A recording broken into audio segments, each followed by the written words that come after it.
যে মুসলিম ইসলামকে ফলো না করে তারা ধর্ষণে যোগ দিল, তারা চুরিতে যোগ দিল, তারা বেঈমানিতে যোগ দিল, মানুষের ধন সম্পদ আপনার লুটপাট করাতে যোগ দিল, ওই মুসলিমের কিভাবে কল্যাণ হতে পারে চিন্তা করেন। ওরা মুসলিম নয়। আলহামদুলিল্লাহ, যাবতীয় প্রশংসা সেই মহান আল্লাহ পাকের জন্যই, যিনি আমাদের ত্রাণকর্তা, যিনি আমাদের পালনকর্তা। জগতে যাহা কিছু দৃশ্যমান অদৃশ্যমান রয়েছে সকল কিছু আল্লাহ সুবহানাহু ওয়া তাআলার জন্যই, কাজেই তার প্রশংসা করে আমরা শেষ করতে পারি না। তাই সঠিকটি বাক্যর দ্বারা সমর্পণ করে নিচ্ছি, সকলে বলি আলহামদুলিল্লাহ। তারপরে বিশ্বনবী আহমদ মুস্তাফা মুহাম্মদ মুস্তাফা সাল্লাল্লাহু আলাইহি সাল্লামের উপর শত সহস্র দরুদ ও সালাম বর্ষিত হোক, সকলে বলি সাল্লাল্লাহু আলাইহি ওয়াসাল্লাম। আজকে সংক্ষিপ্ত সময়ে আলোচনা করব দাওয়াত সম্পর্কে ইনশাআল্লাহুল আজিজ। আমরা মানুষ, আর পৃথিবীতে আপনি যদি লক্ষ্য করেন তাহলে আপনার বিলিয়ন বিলিয়ন মানুষ রয়েছে। এই মানুষের ভিতরে ওই সব মানুষগুলোই শ্রেষ্ঠ যেসব মানুষে আল্লাহ সুবহানাহু ওয়া তাআলাকে চিনতে পেরেছে। এইসব মানুষের ভিতরে ওই সব মানুষই ভালো মানুষ যেসব মানুষে নাকি আল্লাহর পথে চলে। যেমন মানুষের জন্যই জান্নাত জাহান্নাম রয়েছে, অর্থাৎ সকল মানুষ জান্নাতে যাবে না বা সকল মানুষ জাহান্নামেও যাবে না, মানুষই জান্নাতে যাবে এবং মানুষই জাহান্নামে যাবে। তো তার মানে এখান থেকে আমরা বুঝতে পারলাম যে মানুষের মাঝেও পার্থক্য রয়েছে। মানুষের আকার ঠিকই আছে, মানুষের চেহারা ঠিকই আছে, কিন্তু আল্লাহর চোখে ওই সব লোক আপনার ভালো মানুষ নয় যেসব লোকে আল্লাহকে চিনতে পারলো না, অর্থাৎ তার নিজের স্রষ্টাকে চিনতে পারলো না যে তাকে সৃষ্টি করেছে। তো এখন আমরা দেখি যে পৃথিবীতে যেসব মানুষ চলাফেরা করে সকল লোক আল্লাহকে চিনলেও আল্লাহর পথে চলে না, আল্লাহকে জানতে চাইলেও বা জানতে পারলেও তারা আল্লাহর পথে চলে না।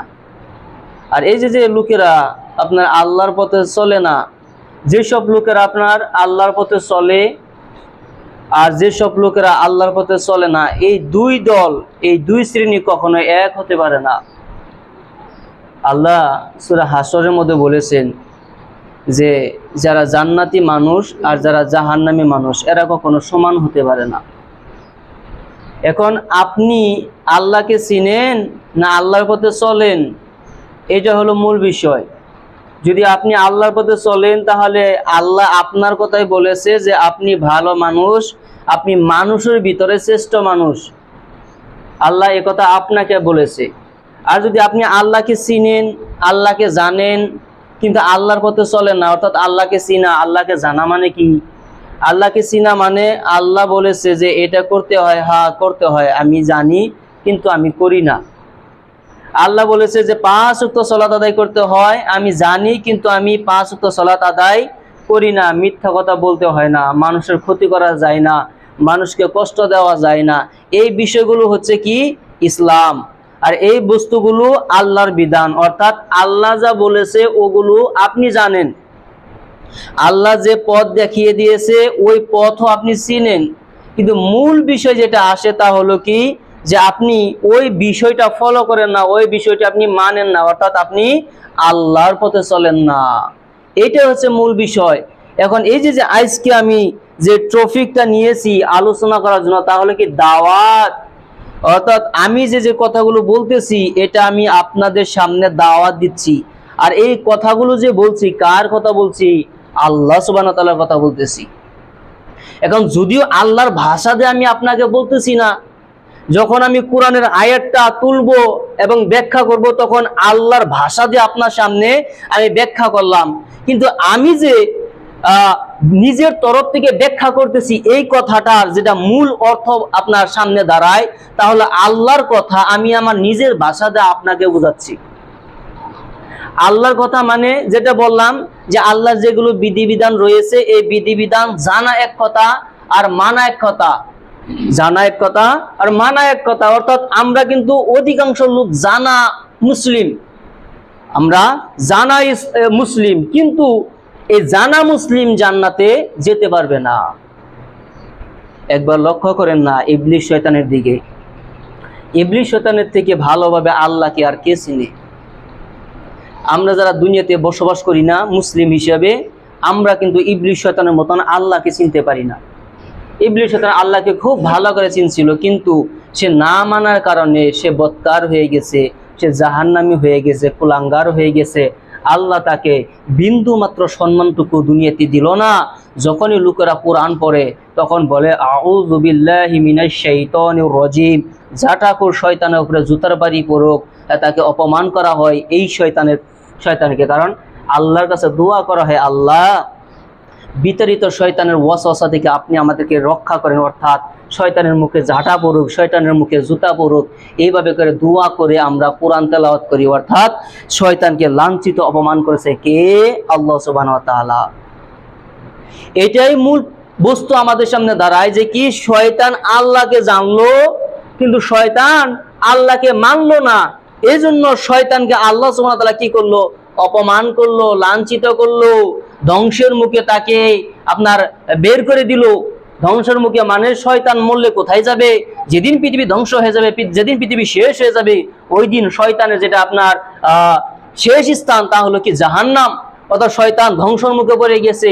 ঠিক তদ্রূপ ভাবে আমরা যে মুসলিম, এই যে আমরা মুসলিম, এই মুসলিমরা আল্লাহকে চিনে, মুসলিমরা আল্লাহর পথ জানে, কিন্তু মুসলিমরা কিন্তু আল্লাহর পথে তারা চলে না, আল্লাহকে ফলো করে না। যার ফলে এইসব মুসলিমদের অবস্থা ওই শয়তানের মতন হয়েছে, যে শয়তান আল্লাহকে চিনলো, আল্লাহর পথে চললো না। আমরাও ঠিক তদ্রূপ ভাবে আল্লাহকে চিনলাম, আল্লাহর পথে চলতেছি না। কাজেই আল্লাহর যে আযাব আমাদের দিকে এসেছে, আল্লাহর যে গজব আমাদের দিকে এসেছে। অর্থাৎ পৃথিবীর দিকে একবার লক্ষ্য করেন না যে পৃথিবীর অবস্থা কোন পথে দাঁড়িয়ে গিয়েছে। যেখানে মুসলিম অত্যাচার, কেন আল্লাহ কি আমাদেরকে দেখে না? আল্লাহ কি আমাদেরকে দেখে না? আমরা যে ধ্বংস হয়ে যাচ্ছি, আমরা যে বরবাদ হয়ে যাচ্ছি, আমাদের উপর অত্যাচার হচ্ছে, এগুলো কি আল্লাহ দেখে না? আল্লাহ সবকিছু দেখে। কিন্তু এই যে অত্যাচার হচ্ছে, এই যে আমরা ধ্বংসের মুখে যাচ্ছি, এর পিছনে আল্লাহর কোনো দোষ নেই। আল্লাহ তো আমাদেরকে ছেড়ে দিয়েছেন, আল্লাহ পৃথিবীতে আমাদেরকে ছেড়ে দিয়েছেন। আল্লাযী খলাকাল মাউতা ওয়াল হায়াতা লিয়াবলুয়াকুম আইয়ুকুম আহসানু আমালা।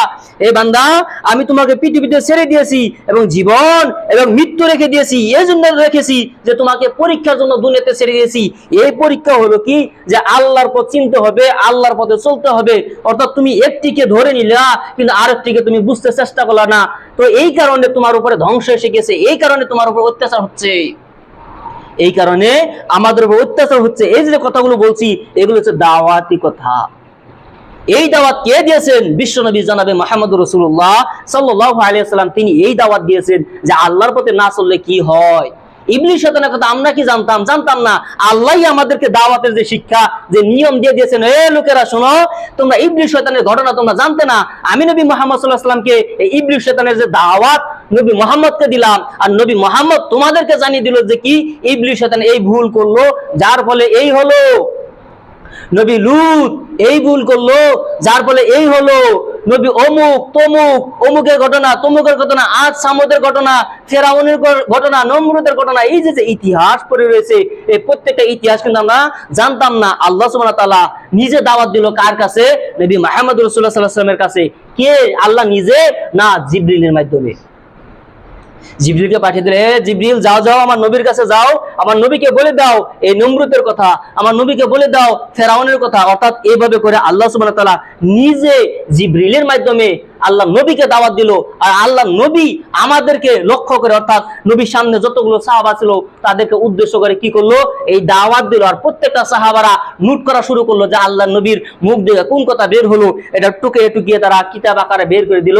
ওই কিতাব, যে কিতাব কথা বলতে পারে না, ওই কিতাব, যে কিতাব চলতে পারে না, ওই কিতাব নবী মুহাম্মদ সাল্লাল্লাহু আলাইহি ওয়াসাল্লামের যে কথা ছিল, ওই কথা কিয়ামত পর্যন্ত নিয়ে যায়।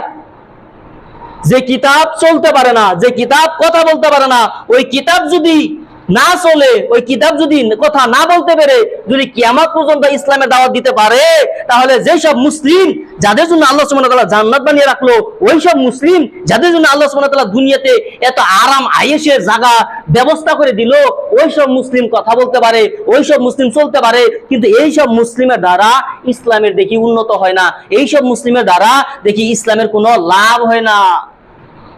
কি হচ্ছে দুনিয়াতে? এই জন্য মুসলিমদের উপরে অত্যাচার। এই অত্যাচারের যে মূল কারণ, এই কারণ আমরা আল্লাহকে চিনি কিন্তু আল্লাহর পথে চলি না, এই জন্য মূল কারণ। কারণ আপনি নিজে তো মূল কারণ বের করে নিলেন, তা কি? ইবলিস শয়তানের কাহিনী দিয়ে। ইবলিস শয়তান আল্লাহকে জানতো কিন্তু আল্লাহকে মানতো না। ইবলিস শয়তান আল্লাহকে জানতো কিন্তু আল্লাহকে মানতো না। আমরাও আল্লাহকে জানি কিন্তু মানি না। আল্লাহর যেগুলো বিধান রয়েছে এগুলো আমরা ফলো করি না, কাজেই মুসলিমদের উপরে অত্যাচার। তো এই মুসলিমদের ভিতরে আবার দুই শ্রেণীর লোক থাকে। এক শ্রেণী হলো শুধু নিজের আমল নিজে নিয়ে ব্যস্ত, নিজে ভালো কাম করব, পরের দুঃখ আমি দেখতে যাব না। আমার পাশে যে একজন বাড়ি রয়েছে, ওই বাড়িতে তারা কিছু খেতে পাচ্ছে কি পাচ্ছে না, তাদের অবস্থা কি, তাদের কষ্ট কি, ওটা আমার জানার কোনো প্রয়োজন নেই। শুধু আমি ভালোভাবে দুনিয়াতে বসবাস করলেই ভালো। এই এক শ্রেণীর মুসলিম। আর এক শ্রেণীর মুসলিম হলো কোন ধরনের?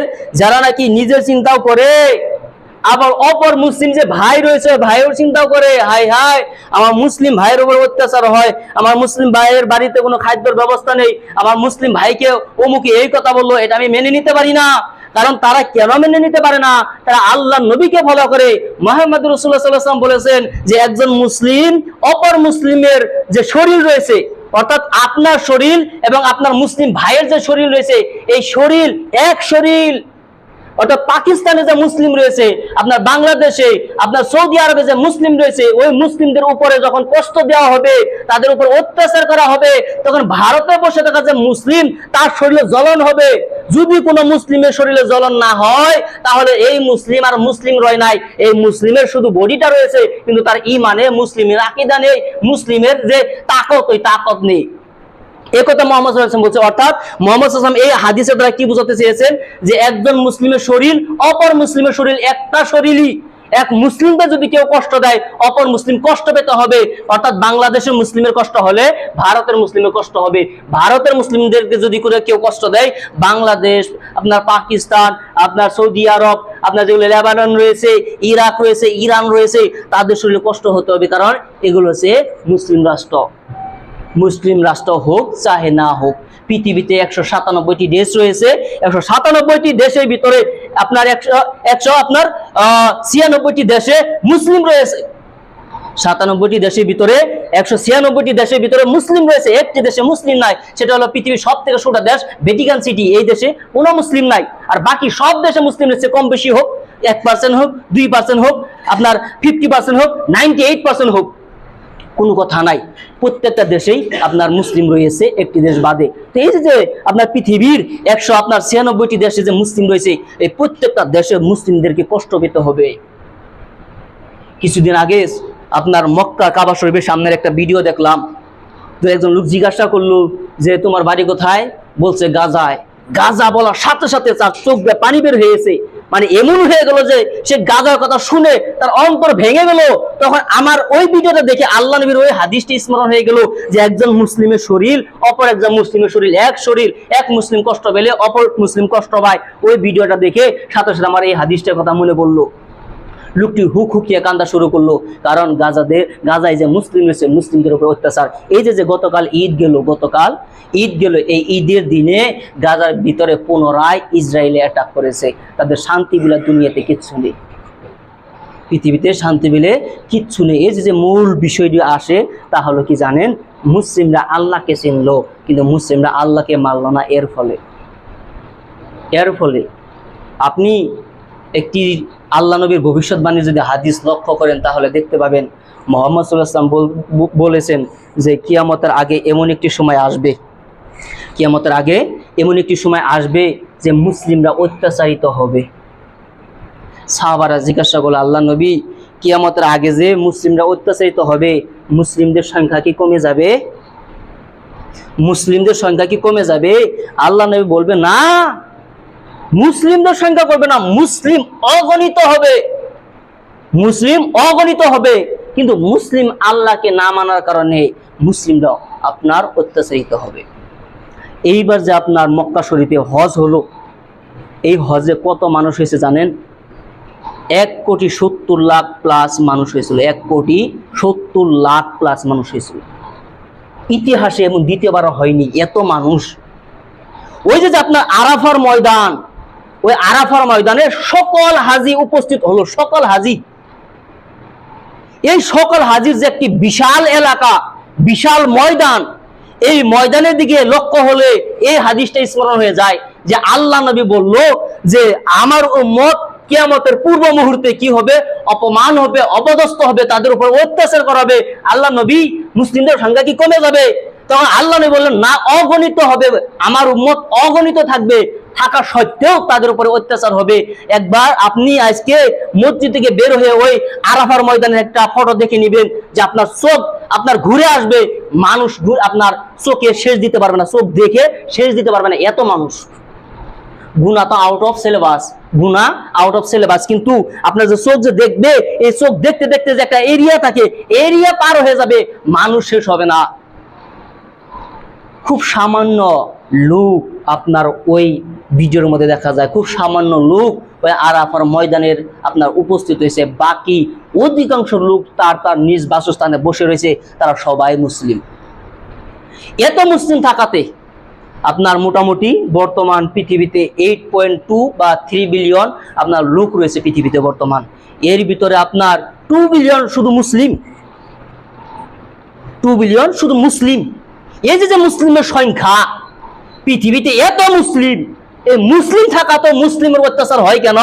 আল্লাহকে মানে না। পৃথিবীতে এত মুসলিম, মুসলিম থাকাতেও মুসলিমের অত্যাচার কেন হয়? শিরিক করে, তাবিজ নয় বিদআত করে, আল্লাহকে মেনে না, আপনার ইবাদতে ধাজে উঠায়, আপনার ধর্ম ধাজে উঠিয়ে দেয়, ধর্ম পায়ের নিচে রেখে তারা চলে। আপনার মুসলিমের যে আকীদা, ওই যে আপনার হযরত ফাতেমার যে ঘটনা শুনিয়েছিলাম, যে হযরত ফাতেমা কেমন ছিল, যে ফাতেমা নানি আপনার ঘটনা শোনায়, ফাতেমা আমার যৌবনকালে এই ছিল ওই ছিল, আমার এইভাবে তালাক হয়েছিল, এই ঘটনা বলে ফাতেমার নানি। আর ফাতেমা গুরুত্ব দেয় না, হে ফাতেমা আমি তোমাকে আমার দুঃখের ঘটনা শোনাচ্ছি আর তুমি আমার কথায় গুরুত্ব দাও না। নানি কি বলবো, আমি তো ওই চিন্তায় রই নাই। কোন চিন্তায় আছো? আমি যখন মারা যাব তখন লোকেরা আমাকে দেখতে আসবে, আর যখন আমার শরীরে কাফনের কাপড় পরানো হবে তখন লোকেরা দেখবে যে নবীর মেয়ে ফাতেমা এতটুকু মোটা ছিল, নবীর মেয়ে ফাতেমা এতটুকু লম্বা ছিল। এই যে চিন্তা, আমি মরার পরে যদি লোকেরা আমার এই লাশটা দেখে আইডিয়া করে যে নবীর মেয়ে এতটুকু মোটা, নবীর মেয়ে এতটুকু লম্বা, তাহলে আমার আল্লাহ কি আমাকে পাকড়াও করবে না? এই ধরে আমার চিন্তা হয়। তখন তার ফাতেমার নানি বলছিল, ফাতেমা আমার কাছে একটি বুদ্ধি রয়েছে, তুমি যখন মারা যাবে আর আমি যদি বেঁচে থাকি তাহলে তোমার যে ওই লাশটা থাকবে না, ওই লাশের উপরে আমি কাপড় বিছিয়ে দিব, লাশের উপরে আমি কাপড় বিছিয়ে দিব, যাতে করে কেউ না দেখতে পারে। ওই যে ফাতেমার একটি নিয়ম বের হলো, ওই নিয়ম আজ পর্যন্ত মুসলিম বিষয় চলতেছে। মানুষ মারা গেলে দেখবেন যে মানুষের যে আপনার চাঙ্গারি রয়েছে, চাঙ্গারির উপরে লম্বা কাপড় দেওয়া হয়। ওই নীতি কে বের করেছিল? হযরত ফাতেমা বেরেছিল।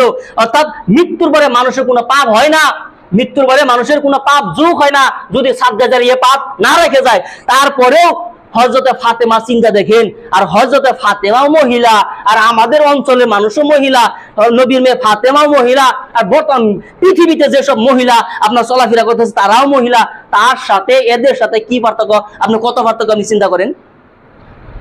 মুসলিমদের উপর অত্যাচার হবে না মানে কার উপর হবে? 10 জন আপনার রেপিস্ট বের হবে, 10 জনের ভিতরে 4 জন আপনার মুসলিম বের হয়ে যায়। 5 জন চোর বের হবে, 5 জন চোরের মধ্যে 2 জন আপনার মুসলিম বের হয়ে যায়। আপনি দেখেন না যে বর্তমান কাশ্মীরে আপনার প্রত্যেক দিন তো আপনার ধর্ষণ হয়ে আছে। হ্যাঁ, কিছুদিন আগের একটি কাশ্মীরের ঘটনা, এক মুসলিম মেয়ে আপনার হাতে কোরআন নিয়ে আপনার মক্তব দিকে বাড়ির দিকে যাচ্ছিল।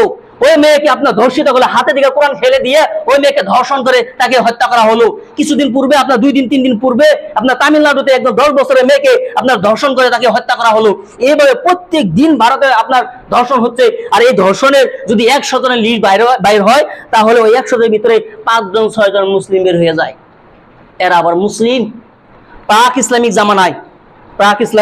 জামানায় এমন একটি সময় ছিল, একটা মেয়ে একটি চোখ পাড়ি দিতে পারতো না, তাকে আপনার ধর্ষণ করে মেরে ফেলা হতো। একটি চক পাড়ি দিতে পারছিল না, এরকম একটা সময় ছিল।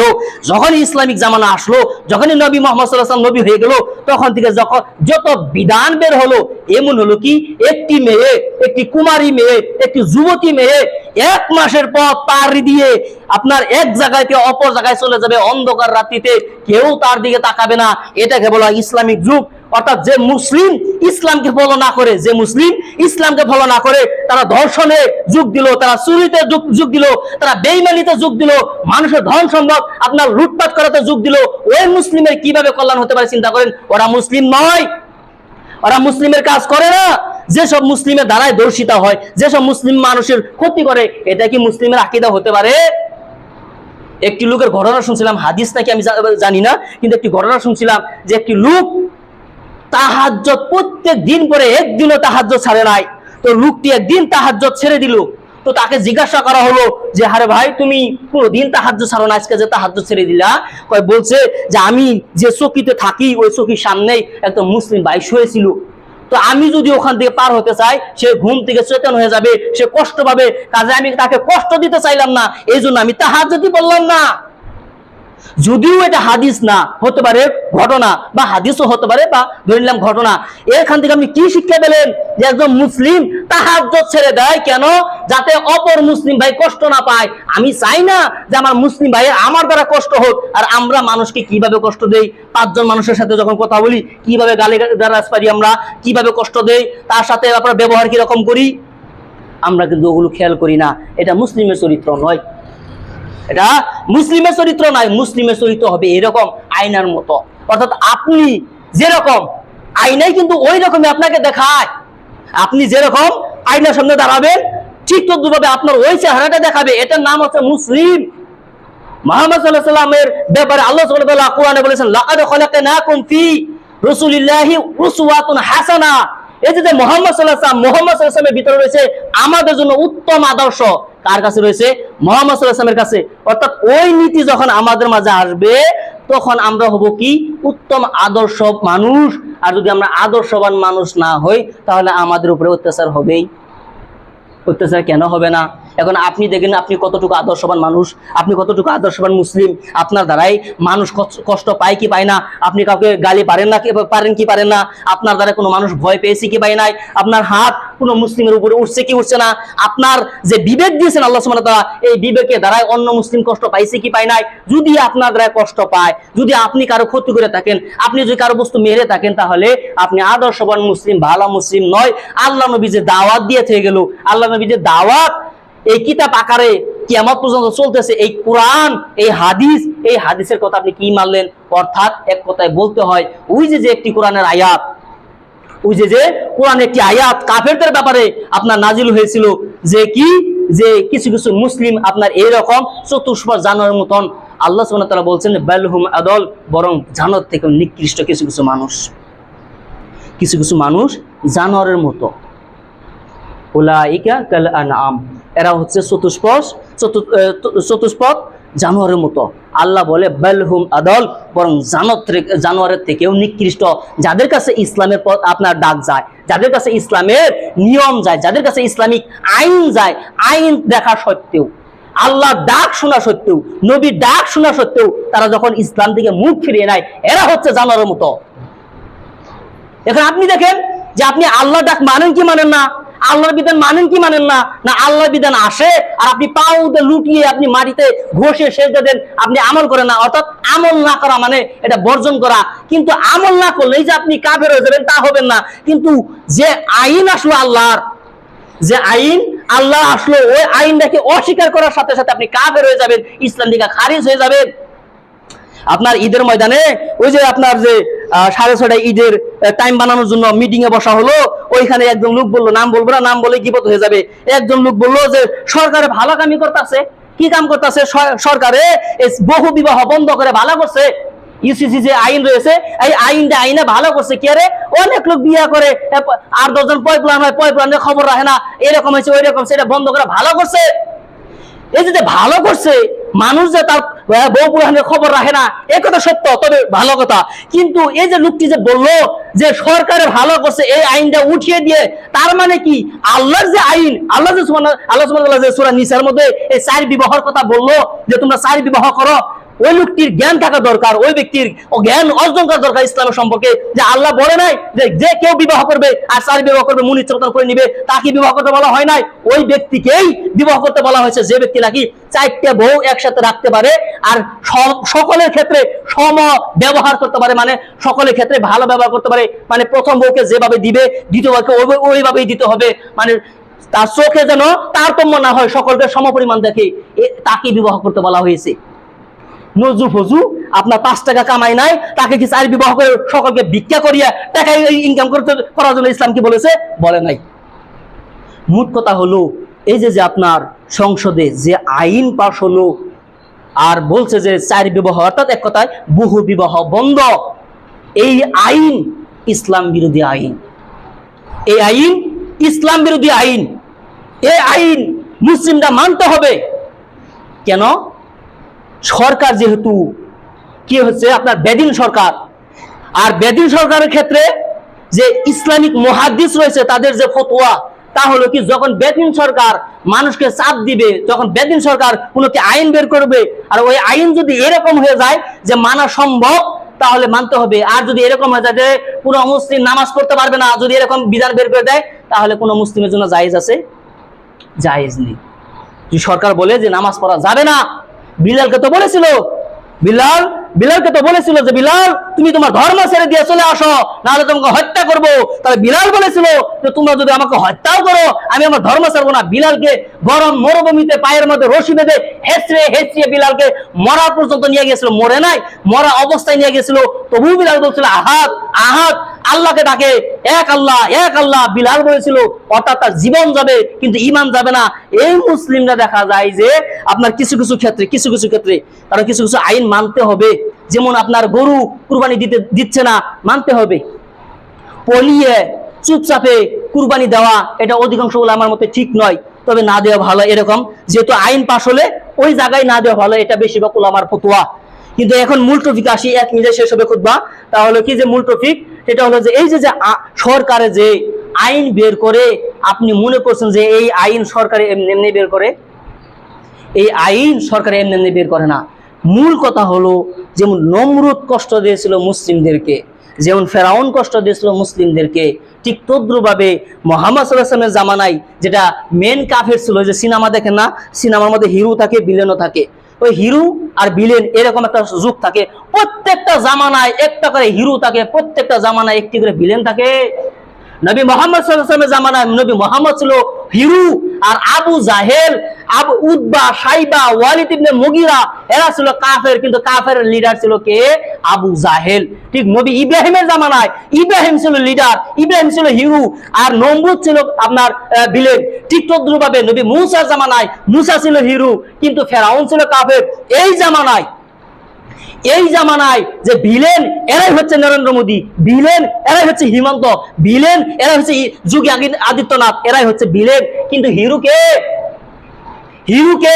হিরো হচ্ছে মুসলিমরা, হিরো হচ্ছে মুসলিমরা। কিন্তু হিরো তো বের হয় না। যখন হিরো বের হবে না তখন পিকচার নেই। যে পিকচার আপনার হিরো থাকে না, ওই পিকচারই থাকে না। এই জন্য বর্তমান মুসলিমের কোনো অস্তিত্ব নেই। যেদিন হিরো বের হবে ওই দিন পুনরায় মুসলিমদের জয় হবে। এমন কোনো পিকচার নেই যে পিকচারে হিরোর জয় হয় না। ঠিক তদ্রুপভাবে এমন কোনো সময় আসবে না যে সময় ধ্বংস হয়ে যাবে, মুসলিমদের বিজয় হবে না। এখন হিরো নেই, এই জন্য মুসলিম অত্যাচার হচ্ছে। যেদিন হিরো আসবে, যদি এভাবে দিন চলে আর হিরো না আসে, তাহলে ইমাম মাহদি বের হয়ে হিরো হবে। যদি আপনার হিরো না থাকে, এভাবে দিন চলে যায়, তাহলে নবী ঈসা আপনার আকাশ থেকে অবতরণ করে নবী ঈসা হবে হিরো। আর নবী ঈসার সমান যে ভিলেন থাকবে তার নাম হচ্ছে দাজ্জাল। অর্থাৎ দাজ্জালকে মেরে হিরো কে হবে? নবী ঈসা। তাহলে আমাদের যে অবস্থা, এই অবস্থা থেকে আমাদের যে হিরো লাগবে, হিরো কে হবে? তাহলে আপনার মাহিদি হবে, ইমাম মাহিদি হিরো হবে। মোট কথা হলো এতটুকু, হিরো ছাড়া আমরা বর্তমান সময় পার করতেছি, এই জন্য মুসলিমদের উপরে অত্যাচার। তো আমরা কতটুকু কাজ করতে পারি? এতটুকু কাজ করতে পারি, আল্লাহর উপরে ভরসা এবং ধৈর্য। আল্লাহর উপরে ভরসা এবং ধৈর্য। মানুষের আপনার উত্তেজিত কথায় আপনি কিন্তু সরকারের বিরুদ্ধে কোনো কথা বলতে যাবেন না।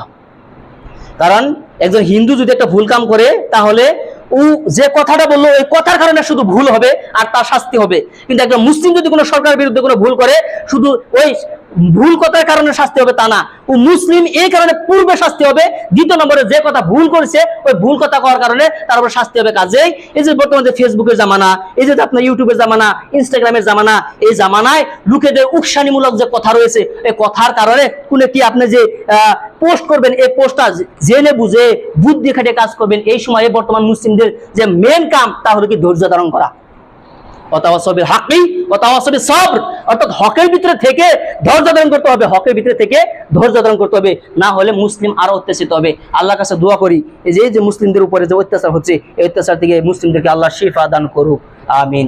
প্রত্যেকটা মুসলিমকে সহি ধর্ম বোঝার জন্য তৌফিক দান করুন, আমিন। প্রত্যেকটা মুসলিমকে 5 ওয়াক্ত সালাত আদায় করার জন্য তৌফিক দান করুন, আমিন।